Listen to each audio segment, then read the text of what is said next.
بسم اللہ الرحمن الرحیم الحمد للہ رب العالمین والصلاة والسلام علی سید الانبیاء والمرسلین سیدنا و مولانا محمد وعلی آلہ واصحابہ اجمعین اما بعد فاعوذ باللہ من الشیطان الرجیم بسم اللہ الرحمن الرحیم شهر رمضان الذي أنزل فيه القرآن هدى للناس وبينات من الهدى والفرقان وقال النبي صلى الله عليه وسلم تعاهدوا هذا القرآن فإنه أشد تفصيا من صدور الرجال من الإبل في عقلها أو كما قال صلى الله عليه وسلم. سمٹ کے بیٹو قریب آ جاؤ. محترم حفاظ کرام، عزیز بھائیوں، آج کا یہ اجتماع معمول کے مطابق رمضان مبارک کے شروع ہونے سے پہلے حفاظ کرام کو کچھ ہدایات دینے کے لیے اور یاد دہانی کرانے کے لیے منعقد کیا گیا ہے. رمضان مبارک کے مہینے کو قرآن پاک کے ساتھ اور قرآن پاک کو رمضان مبارک کے ساتھ خاص مناسبت حاصل ہے. اللہ جل شانہ نے قرآن پاک کے اندر رمضان مبارک کی عظمت کو بیان کرنے کے لیے اور رمضان کا تعارف کرانے کے لیے قرآن پاک کا حوالہ دیا اور قرآن پاک کی عظمت کو بتانے کے لیے رمضان المبارک کا حوالہ دیا. چنانچہ فرمایا شہر رمضان الذی انزل فیہ القرآن، رمضان کا مہینہ وہ مہینہ ہے جس میں قرآن نازل کیا گیا. اس سے رمضان کے مہینے کی عظمت معلوم ہوتی ہے کہ قرآن جیسی عظیم الشان کتاب نازل کرنے کے لیے اللہ جل شانہ نے اس مہینے کا انتخاب فرمایا. دوسری طرف فرمایا انا انزلناہ فی لیلۃ القدر، ہم نے قرآن کو شب قدر میں نازل کیا، یعنی شب قدر کی عظمت کو بیان کرنے کے لیے یہ حوالہ دیا گیا کہ اس رات کا اللہ تعالیٰ نے قرآن نازل فرمانے کے لیے انتخاب کیا. یہی وجہ ہے کہ رمضان مبارک میں خاص عبادت قرآن پاک کے تعلق سے مشروع قرار دی گئی، جس کو نماز تراویح کہتے ہیں، جس میں 2 سنتوں کی ادائیگی کی جاتی ہے. ایک 20 رکعات تراویح با جماعت ادا کرنا اور دوسرے تراویح کے اندر 1 مرتبہ مکمل قرآن پاک کی تلاوت کرنا. یہ 2 مستقل سنتیں ہیں.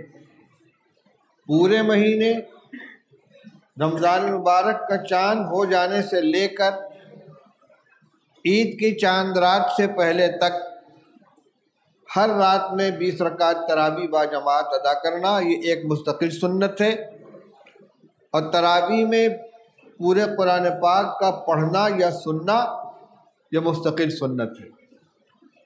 ایک سنت کی ادائیگی سے دوسری سنت کی چھٹی نہیں ہو جاتی. اس لیے بہت سے لوگ جو چند روز میں قرآن پاک مکمل کر کے اپنے کو آزاد سمجھ لیتے ہیں، یہ غلط ہے. قرآن مکمل ہو گیا، ایک سنت ادا ہو گئی، لیکن پورے قرآن پاک کو پورے رمضان تراویح پڑھنے کی سنت بہرحال باقی ہے، چاہے حافظ ہو چاہے غیر حافظ ہو. قرآن پاک کے پڑھنے کی کچھ آداب ہیں. وَرَتِّلِ الْقُرْآنَ تَرْتِیلًا، قرآن پاک کو ٹھہر ٹھہر کر پڑھو. ہمارے ماحول میں الحمدللہ قرآن پاک کے پڑھنے پڑھانے کا جو معمول ہے، خاص طور سے جامعہ اسلامیہ میں حضرت حافظ عبدالرحیم صاحب رحمۃ اللہ علیہ کے دور سے، اور اب بھی وہی سلسلہ چل رہا ہے کہ نورانی قاعدہ پڑھا کر حفظ کا آغاز کرایا جاتا ہے، اور قرآن یاد کرایا جاتا ہے تجوید کی رعایت کے ساتھ۔ پہلے یہ دو چیزیں الگ الگ ہوا کرتی تھیں۔ حفظ کا ایک عمل ہوتا تھا، جیسے تیسے قرآن پاک کو یاد کر لیا، اور قرأت مستقل ایک فن کے طور پر سیکھا جاتا تھا قرأت کو۔ لیکن اب ابتدا سے قرآن پاک کی تصحیح کی جاتی ہے، تو جس طرح سبق سناتے وقت اور یاد کرتے وقت قرآن پاک کو تجوید کی رعایت کے ساتھ ٹھہر ٹھہر کر پڑھتے ہیں، تراویح میں بھی اسی طرح ٹھہر ٹھہر کر پڑھنا چاہیے۔ رفتار تیز ہو لیکن حروف کی ادائیگی صحیح ہونی چاہیے۔ صفات لازمہ کا ضرور اہتمام کرنا چاہیے۔ غنہ وغیرہ اور مد وغیرہ کو ترک نہیں کرنا چاہیے۔ اسی طرح وقف کی جو آیتیں آتی ہیں جس میں کم سے کم ایک واو یا ایک یا کی ادائیگی ضروری ہے، عالمین، یعلمون، تعلمون، اس کو اس طرح پڑھ کے ختم کر دیں، یعلمون، تعلمون، عالمین، یعنی یہ یا کی ادائیگی نہیں ہوتی، واو کی ادائیگی نہیں ہوتی۔ اسی طرح جہاں الف کا مد ہے، قاف، اس طریقے سے معاب، تو ایک الف کی ادائیگی کم سے کم ضروری ہے۔ مد قصر، مد توسط، مد طول، 3 درجے ہیں۔ کم سے کم درجہ یہ ہے کہ جو مد لازم ہے یعنی ایک الف کی ادائیگی ضروری ہے، اگر اتنا نہیں کریں گے تو قرآن پاک ناقص رہے گا۔ حفاظ کرام اس سلسلے میں بہت غفلت کرتے ہیں، یعنی آیات کے اختتام پر مد کی ادائیگی نہیں ہوتی، یعلمون، تعلمون، عالمین، تعلمون ہو گیا، وہ عالمین ہو گیا، عالمین نہیں ہوا، تعلمون نہیں ہوا، اس کا خیال ہونا چاہیے۔ اسی طریقے سے اتنی تیز رفتاری سے پڑھنا کہ حروف کی صحیح ادائیگی نہ ہو، یہ قرآن کے ساتھ زیادتی ہے۔ قرآن نماز میں پڑھا جائے، تلاوت کی جائے، تراویح میں ہو، فرض میں ہو، رفتار میں کمی بیشی تو ہو سکتی ہے، لیکن اتنی تیزی کے ساتھ پڑھنا کہ ادائیگی ہی نہ ہو پائے حروف کی، یہ غلط ہے۔ اور اس ایسے ہی پڑھنے کے بارے میں کہا گیا ہے کہ کچھ لوگ ہیں جن کو قرآن جو پڑھتے ہیں قرآن، اور قرآن ان پر لعنت بھیجتا ہے، اس لیے حفاظ کرام اس کا خیال رکھیں۔ دوسری چیز یہ کہ قرآن پاک کو صرف رمضان المبارک کا مشغلہ نہ بنائیں۔ اس وقت تو خیر رمضان المبارک ہے، قرآن کا دور اور قرآن کی تلاوت پورے سال اس طریقے سے ہونا چاہیے کہ رمضان المبارک کے لیے کوئی الگ سے اہتمام نہ کرنا پڑے۔ یکساں قرآن یاد رہنا چاہیے پورے سال۔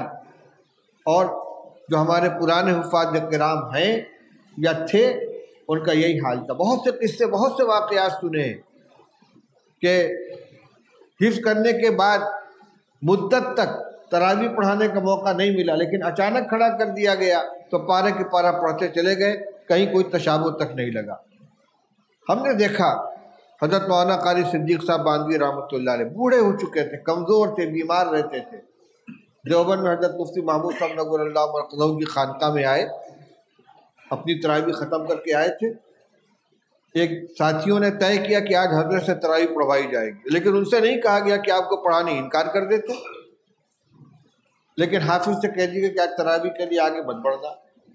چنانچہ عشاء کی نماز ہو گئی، سنت پڑھ لی گئی، اور تراویح پڑھانے کے لیے مصلی پہ کوئی نہیں گیا۔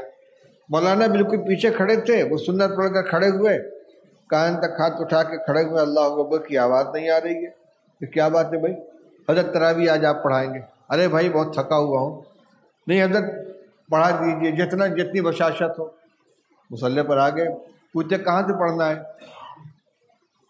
نیت باندھنے سے پہلے نہیں معلوم ہے کہاں سے پڑھنا ہے، بتایا گیا فلاں پارے سے، اللہ اکبر، اور اس کے بعد کئی پارے مسلسل پڑھے چند رکعت میں۔ اس کے بعد کہا حبیب تو آ جا، صاحبزادوں کو بلا دیا، آگے انہوں نے پڑھ لیا۔ جبکہ مولانا صدیق صاحب وہ آدمی تھے کہ جن کو رات دن میں 1 منٹ کی فرصت نہیں ملتی تھی۔ تعویذ والے ہیں، دعا کرانے والے ہیں، مدرسے کے معاملات ہیں، لیکن قرآن پاک کا شغف تھا۔ میں نے ابھی قرآن پاک کی ایک آیت پڑھی تھی اور ایک حدیث پڑھی ہے۔ قرآن پاک کی تو وہی آیت تھی جس کا میں نے ترجمہ کیا کہ رمضان کا مہینہ وہ مہینہ ہے جس میں اللہ جل شانہ نے قرآن کو نازل فرمایا، اس میں قرآن نازل کیا گیا ہے۔ حدیث یہ کہ رسول اللہ صلی اللہ علیہ وسلم نے ارشاد فرمایا کہ قرآن کی نگرانی کرتے رہا کرو، دیکھ ریکھ کرتے رہو، خبر لیتے رہو، کیونکہ قرآن سینوں سے اس سے زیادہ تیزی کے ساتھ نکل جاتا ہے جتنی تیزی سے قرآن جو جانور اپنی رسی چھڑا کے بھاگ جاتا ہے۔ جانور کو باندھ دو، کوشش میں رہ گئے کسی طرح رسی چھوٹے میں بھاگو، اس سے زیادہ تیزی سے قرآن سینے سے نکل جاتا ہے۔ اس لیے نگرانی کرتے رہو، اگر مطمئن ہو کر بیٹھ جاؤ گے قرآن سینے سے نکل جائے گا۔ کیوں؟ اس لیے قرآن اللہ کا کلام ہے اور اللہ تعالیٰ کی ذات مستغنی بھی ہے، غیور بھی ہے، بے نیاز بھی ہے اور بڑی غیرت والی ہے۔ محتاج بن کر قرآن کے ساتھ ہم جڑیں گے تو ہمارے سینے میں محفوظ رہے گا، اور ذرا سا بے نیازی برتیں گے تو اللہ کی غیرت اس کو برداشت نہیں کرے گی، چھین لی جائے گی یہ دولت۔ دوسری بات یہ تھی کہ حفاظ کرام کو امامت کرنی ہوتی ہے۔ امام کی کچھ صفات ہوتی ہیں، ان صفات کو بھی اپنے اندر پیدا کرنا ہے۔ ایسا نہیں ہے کہ تراویح کے امام کی کچھ اور صفات ہوں، پنجگانہ امام کے لیے کچھ اور صفات ہوں۔ امامت بہرحال نماز کا ایک بہت اہم منصب ہے۔ رسول اللہ صلی اللہ علیہ وسلم فرمایا الامام ضامن والمؤذن مؤتمن، امام تمام نمازیوں کی نماز کا ضامن ہوتا ہے، سب کی نماز اس کے نماز کے اندر رہتی ہے۔ امام کی نماز اگر فاسد ہوگی تو سب کی نماز فاسد ہوگی، امام کی نماز کمزور ہوگی تو سب کی نماز کمزور ہوگی، کیونکہ پوری جماعت کی نماز ایک نماز ہے۔ اس لیے حافظ کو قرآن پاک کے یاد کرنے کے ساتھ ساتھ پورے سال نماز پنجگانہ مسجد میں باجماعت اہتمام کے ساتھ ادا کرنا چاہیے۔ ایسے تمام کام سے اپنے آپ کو بچانا چاہیے کہ جو آدمی کی ثقافت، عدالت اور اس کی نیکی کے اوپر دھبا ڈالتے ہیں۔ آج کل موبائل کا زمانہ عام ہو گیا ہے، موبائل میں فلمیں رہتی ہیں، ویڈیو رہتے ہیں، پتہ نہیں کیا کیا غلاظتیں بھری ہوتی ہیں، اور ہر ایک کے ہاتھ میں بڑے سائز کا موبائل رکھا ہوا ہے۔ تو اگر بیٹھ کے اس کو دیکھ رہے ہیں، فلمیں دیکھ رہے ہیں، تو اگر کوئی کھلے ہوئے فلم دیکھ رہا ہو سنیما گھر میں یا ٹی وی کے اوپر، اس کو امام بنائیں گے آپ؟ بھائی یہ امامت کے لائق نہیں ہے، تو فلمیں دیکھتا ہے۔ تو اگر وہ تنہائی میں بیٹھ کے فلمیں دیکھ رہا ہے تو کوئی امامت کے لائق ہوگا وہ؟ یہ اس کو کوئی نہیں جانتا، لیکن وہ خود تو جانتا ہے۔ اس لیے جب اللہ نے اتنی بڑی دولت عطا فرمائی، قرآن کی دولت دی ہے، تو قرآن کی عظمت کا بھی خیال کریں۔ یہ نگاہ جس سے قرآن پاک کو دیکھا ہے، یہ زبان جس سے قرآن پاک کی تلاوت کرتے ہیں، اس کو پاک صاف رکھیں، نمازوں کا اہتمام کریں، گندے الفاظ زبان پر نہ آئیں، گالی زبان پر نہ آئیں، جھوٹ نہ بولیں، فحش قسم کا مذاق نہ کریں، نگاہوں کی حفاظت کریں، جماعت کا اہتمام کریں۔ اور اس کی حفاظت کے لیے جو جیسے اساتذہ اور ذمہ دار ترتیب بنائیں، دور کو پابندی کے ساتھ کرتے رہیں۔ تراویح اپنی مکمل ہونے کے پہلے بھی اور تراویح مکمل ہونے کے بعد بھی دور کا اہتمام ہونا چاہیے۔ جیسی جوڑی بنا دی جائے اس کے اعتبار سے، اور کوئی عذر نہیں ہونا چاہیے اس کے اندر۔ ایک تو خود اپنا قرآن محفوظ ہوگا، مضبوط ہوگا، دوسرے جس ساتھی کے ساتھ جوڑ کریں گے اس کے معاون بنے گے، اس کے مددگار بنے گے۔ اس میں کسی طرح کی سستی اور ڈھیل نہیں ہونی چاہیے۔ رمضان شریف میں نے کہا امامت کی ذمہ داری بھی ہے اور حافظ ہونے کی بھی ذمہ داری ہے، اس لیے 5 وقت کی نماز فجر سمیت باجماعت مسجد کے اندر ادا کرنا چاہیے۔ نماز میں تعدیل ارکان کا بھی خیال رکھیں، رکوع سجدہ اتنا تیز نہ کریں کہ نماز ناقص ہو جائے۔ بہت مشہور روایت ہے، حضرت ایک صحابی خلاد بن رافع رضی اللہ عنہ مسجد میں آئے، رسول اللہ صلی اللہ علیہ وسلم تشریف فرما تھے، ایک کنارے کھڑے ہوئے، جلدی جلدی 2 رکعت نماز ادا کی، آ کر حضور سے سلام کیا، السلام علیکم ورحمۃ اللہ۔ آپ نے فرمایا وعلیکم السلام، قم فصلی فإنک لم تصلی، جاؤ پھر سے نماز پڑھو، تم نے نماز نہیں پڑھی۔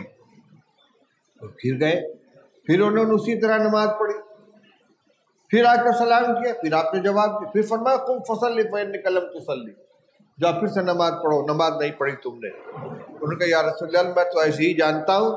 تب آپ نے ان کو نماز کا طریقہ بتایا کہ جب کھڑے ہو تو اطمینان سے کھڑے ہو، قیام اطمینان سے کرو، قرات اطمینان سے کرو، رکوع اطمینان سے کرو، رکوع سے اٹھ کر سیدھے اطمینان سے کھڑے ہو، سجدہ اطمینان سے کرو. یعنی سب کچھ تھا، لیکن نماز میں اطمینان نہیں تھا، اعتدال نہیں تھا، جس کو اعتدال بہت ضروری ہے. نماز تراویح ہو یا پنجگانہ نماز ہو، چاہے سنت ہو چاہے نفل ہو، اتنا اعتدال ضروری ہے کہ جس سے نماز صحیح ہو جائے. تہجد وغیرہ کی نماز ہوتی ہے، آدمی لمبے لمبے قیام کرتا ہے، لمبا رکوع سجدہ کرتا ہے. تراویح میں اتنا لمبا نہیں کر سکتا، لیکن کم سے کم رکوع کے اندر اطمینان سے 3 مرتبہ سبحان ربی العظیم اور سجدے میں 3 مرتبہ سبحان ربی الاعلیٰ پورا ہو جانا چاہیے. اسی طرح تحیات کے اندر بھی پورا ہونا چاہیے. التحیات درود شریف پورا ہو، چاہے دعا لمبی نہ پڑھ کر مختصر پڑھ لیں. اگر ربنا آتنا فی الدنیا حسنۃ وفی الآخرۃ حسنۃ وقنا عذاب النار بھی پڑھ لیں گے، رب اغفر وارحم وانت خیر الراحمین بھی پڑھ لیں گے، رب اجعلنی مقیم الصلاۃ پڑھ لیں گے، اللہم انی ظلمت نفسی پڑھ لیں گے. درود شریف کے بعد کی دعا میں بڑی گنجائش ہے، لیکن کوئی نہ کوئی دعا ہونی چاہیے. اسی طرح عام طور سے حفاظ دعائے ثنا چھوڑ دیتے ہیں. اللہ اکبر الحمدللہ رب العالمین، سب ملا کر 10 ترویحیں میں اگر ایک منٹ بھی لگے گا تو 10 منٹ کا اضافہ ہوگا. اس کے بعد کیا کرنا ہے؟ سونا ہی تو ہے، آرام ہی تو کرنا ہے. اللہ کے سامنے کھڑے نماز پڑھنے کے لیے تو نماز کی جو سنت ہے ان کو تو ادا کریں. دعائے ثنا کا پڑھنا سنت ہے کہ نہیں ہے؟ ایک سنت چھوڑیں گے تو نماز میں نقص آئے گی کہ نہیں آئے گا؟ میں یہ نہیں کہتا کہ بہت اطمینان سے پڑھیں کہ نمازیوں کے لیے بوجھ ہو جائے، لیکن جو لازمی تعدیل ارکان ہے وہ ہونا چاہیے.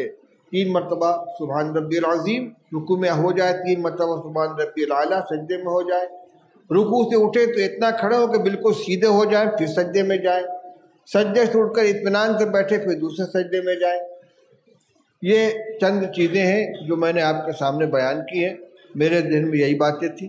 اب یہ ہمارے حفاظ کرام ہیں، اساتذہ مولانا قاسم صاحب ہیں، کوئی ضروری بات رہے گی تو یہ بتائیں گے. ابھی مجلس ختم نہیں ہوئی ہے. وآخر دعوانا الحمدللہ رب العالمین.